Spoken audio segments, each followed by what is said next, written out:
Listen to me.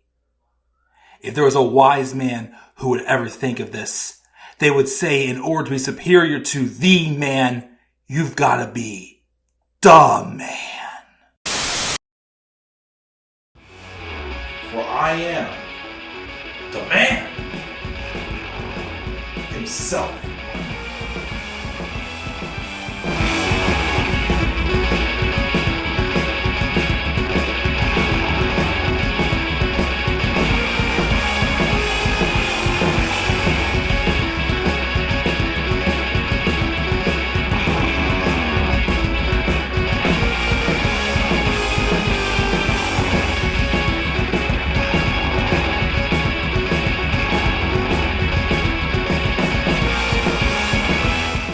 What the hell was that?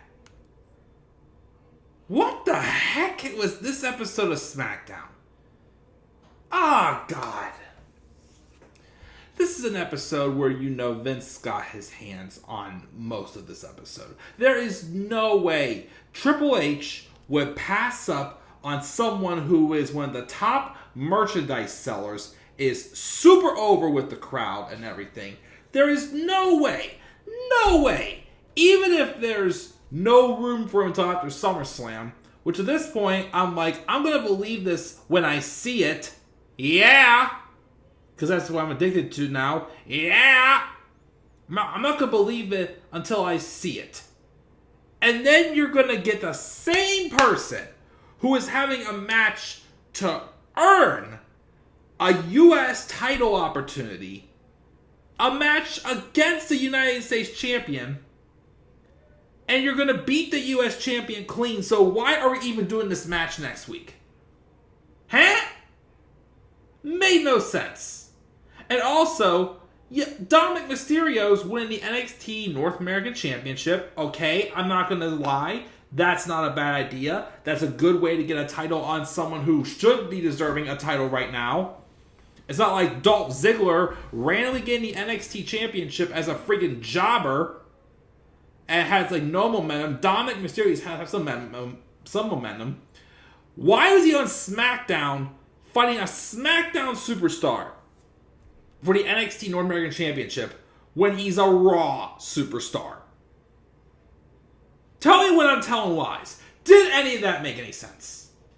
And even the main event segment with Roman and Jay, I was a little confused about. I didn't hate it, but I'm like, but it was called the Rules of Engagement, yet Jay dominated most of that segment. Like, I'm like, what sense did it make?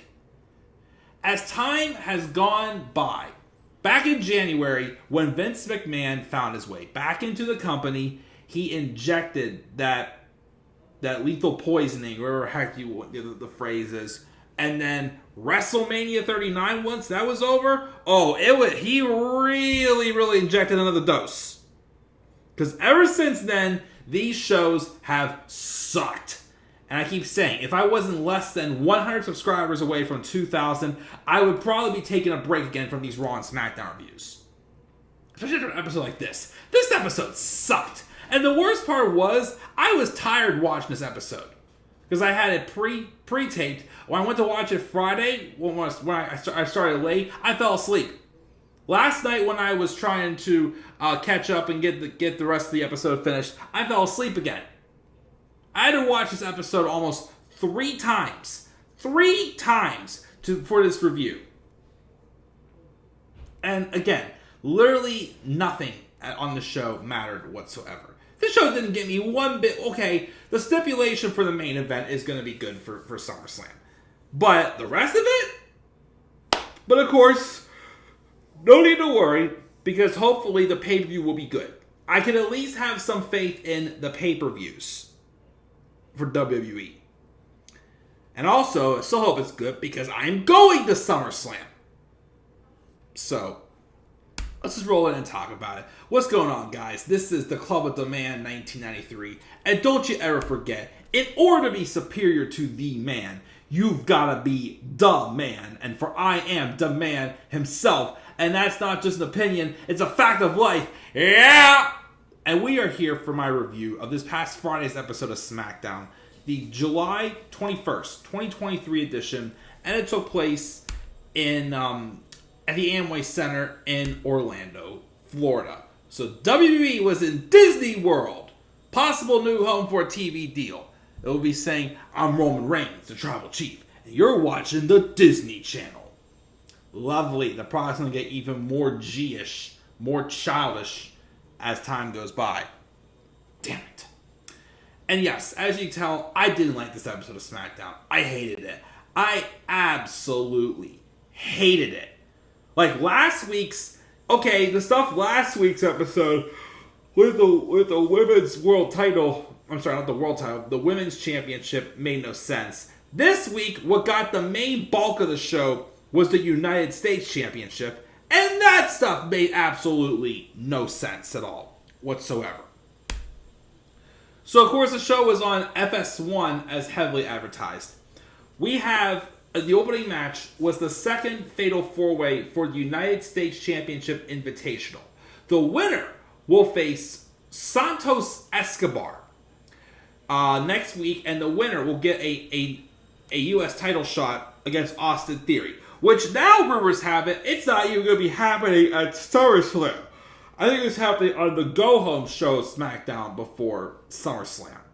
Great. Well, also, especially after who it could be. Well, again, no offense to the people who it could be. But of course, WWE once again decided not to go with the fan favorite. And of course, they had to do what they did last week. So all the first three members came out: Rey Mysterio, Sheamus, and Canada Grabs to the moon came out. And then, of course, L.A. Knight came out last. And once again, treating him like he was high above the other three. Comes out, cuts a promo saying, "Let me talk to you." How he is invited to every party, and this is a stepping stone action between him and SummerSlam for the United States Championship. Because he is, after all, L.A. Knight. Yeah! Well, guess what? Nah! They didn't give it to him. They gave it to Rey Mysterio. Poor Rey. Poor Rey, because he has gotten backlashed at many times. This... And of course, the last time I think he really got some bad backlash was in 2014 when he got booed at number 30 coming out for the Rumble. But yeah, they're going to have Rey Mysterio take on his LWO brethren, Santos Escobar, next week. Which on paper, that's a great match. That's actually a pay-per-view match. Santos Escobar, again, is awesome. Rey Mysterio, Hall of Famer. Nothing against them. But once again, WWE decided not to capitalize on LA Knight and how hot he is right now. How white freaking hot he is. They couldn't give him a match at WrestleMania. They couldn't give him Mr. Money in the Bank. And now he's not even going to be on SummerSlam. The rumors are, apparently he's going to start getting his push after SummerSlam. Well, they may be lying with after SummerSlam. Because at this point, again, I think he's going to end up just like everybody else that the crowd wants to see pushed. They'll be like, just wait, it's coming. Well, guess what? By the time you'll push him, nobody will care about him anymore. Nobody will. So, again, these rumors that his push will start after SummerSlam, I don't believe them. Because I do not for 1 second trust the WWE as long as Vince McMahon has some sort of capacity in the company. Again, that he shouldn't be involved with. Man, I wish it was last year at this time. Well, okay. In the wrestling world, I do. Everything else, no. Because again, I'm literally having the time of my life right now. Outside of, being a wrestling fan. But as a wrestling fan, I wish it was last year at this time. Because this is when Vince McMahon was getting out, and we thought there was no way he would ever come back. And he is back. Oh, God. Yeah, they have Rey Mysterio and Santos Escobar. And they couldn't give it to L.A. Knight while he was hot. Then we have Austin Theory complaining to Adam Pearce, I guess, because Santos Escobar got involved in the match because he tried to attack Rey Mysterio during the match. So Austin Theory then asks Adam Pearce for a match tonight against Santos Escobar. And Pearce is like, sure, it's a title match. And then Austin's like, I don't want it to be a title match. And then Pearce is like, okay. And I'm like, what? So first off, who the hell goes to somebody, asks for a match, he makes the title match, then the champion whines and says, no, don't do that! And they take it away. What? Like, why? Like that of course makes no sense. That makes Adam Pearce look like a chump. And of course also, why are we getting Santos Escobar and Austin Theory when Santos Escobar is fighting for a shot against Austin Theory? And then, let's jump to that match. We have the match between the two of them. And again, I'm not going to lie, Santos Escobar, as awesome as he is, did have a great performance. He definitely is worthy of being U.S. champion. But right now is not the time because the person who should be in that match is the person who is hot, selling the most merchandise other than the usuals, and they're not capitalizing when the iron is hot, and that is L.A. Knight. Yeah. So we have the match, and Santos won clean. Why not just hand him the title? Like, why should we even care? I mean, again, Santos versus Rey. Again, that's a classic in the making. But once again, why should I care when Santos just beat the champion clean? Make him the champion at this point. I mean, Santos would make a great United States champion. But once again, you didn't capitalize at the right time on the right person. And then you go ahead and book this. It's like, how does this make any sense? Again, why should we care? Why should we get excited if Santos fights Austin? Because we know Santos can beat Austin. But then, of course, they'll probably have Austin do some heel tactic, and it'll cause him to win and retain. Because that's the only time heel champions win, right? Right? Dear God, again, Austin Theory's just been ice cold ever since he beat John Cena. Again, the guy beat John Cena at WrestleMania, and he's gotten worse ever since. I don't know if Vince McMahon just gave up on him or what, but I still remember back in the fall, whenever he dropped the briefcase and had that Raw where he transitioned to a new character, and I loved it. I was going hashtag Raw is Theory, because it was clicking with me. And then again, ever since John Cena shrunk him down to size, he has not recovered at all. So yeah, that made absolutely no sense in the world. No sense whatsoever, for sure. But anyways, backtrack there. We had a segment also with Carmelo Hayes and Trick Williams being shown in the first row. Now, I forgot to talk about this on the last episode of SmackDown. But there was a segment on SmackDown last week where the Street Profits met up outside a limousine with Bobby Lashley. That's right, Bobby Lashley, who hasn't been seen on SmackDown since he first got drafted. How could you not have nothing for Bobby Lashley right now? That's completely... there's no excuse for that. But yeah, he had a segment with the Street Profits where he basically told them to come on in. And now we're having a segment with Bobby Lashley seeming to talk business with Trick Williams and Carmelo Hayes. Are they forming a new version of the Hurt Business? Just with people that Vince likes? I mean, it sucks because, I would rather, of course, have them do Sheldon and Cedric, because I really want to see Cedric be elevated again. But Vince obviously does not care for Cedric or Sheldon. So that could be it, of course, but then this would be Vince McMahon's way of creating the Hurt Business. Hurt Business 2.0. It's my idea, and it's glorious. It could work, but again, because it's Vince's idea, I do sour on it a little bit. We have Charlotte taking on Io Sky. The match was okay. They tried to get competitive. Of course, there's a weird spot in the match where Shotzi appears on the Tron and has like a cryptic thing where she's sending Bayley a scary message, like clipping scissors together.